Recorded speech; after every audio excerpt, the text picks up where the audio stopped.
So I am a Spanish teacher here at Senn. I teach Spanish 1 honor students and Spanish 2.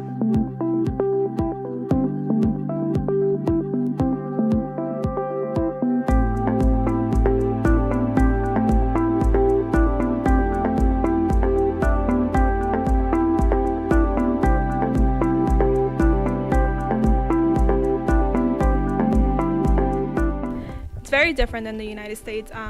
In Ecuador, most of my time was spent outside.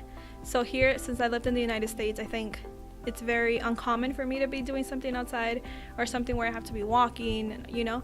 In Ecuador, you walked everywhere. There was no such thing as cars. We didn't have trains. So it was very like outdoorsy. When I moved here and I saw a train for the first time, my dad had to literally pick me up, drag me inside the train because I was screaming. I was like, I will not get in that train. Those doors, that automatic doors, are going to kill me. I am not going to go through those. He had to pick me up and push me through them. He was like, you're getting in, it's not going to kill you. I had a teacher in high school. The first time I took a Spanish class was in high school, and before that I didn't ever find a place where I fit in school. Like, I was good at English and math, everything. I had straight A's, but I never felt like I belonged in a class. And then I took my first Spanish class and I went in there, my teacher was talking about the culture and the language, and I was like, oh my God, that is what I want to do. And it never changed.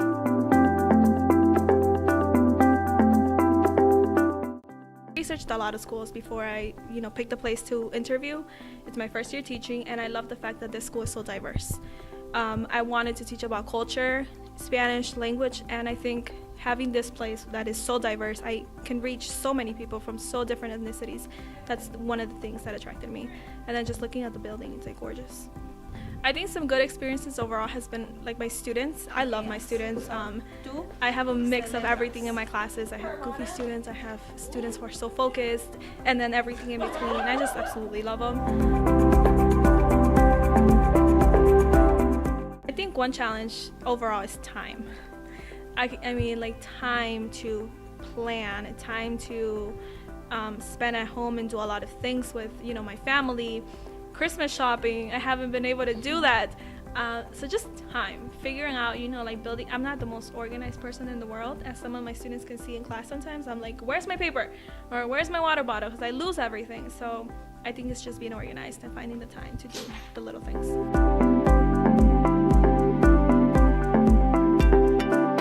End of the school year, I want them to be mixing English and Spanish, like getting confused.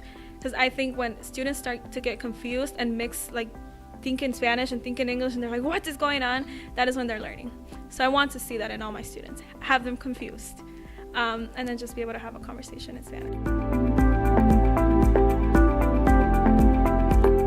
They are for one of my classes, so I teach 2 classes in this room. So this one is specifically for my class, and before break, I'm going to fill it with just like goodies for the class, and then we're going to essentially raffle it out for participation points. And then whoever has the most wins the little sock with some presents.